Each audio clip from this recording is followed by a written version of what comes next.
অল্প রূপসী হওয়ার কারণে এত অহংকার। শোনো, তোমাকে আমি একটা ঘটনা বলি।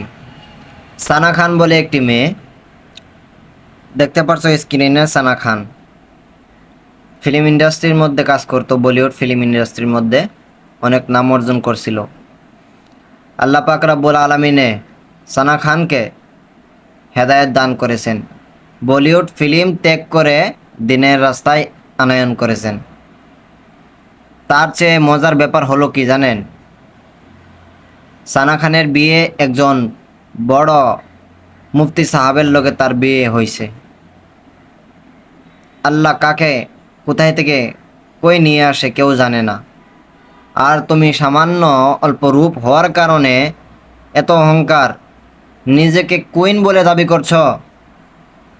শোনো বোন, পর্দা করো।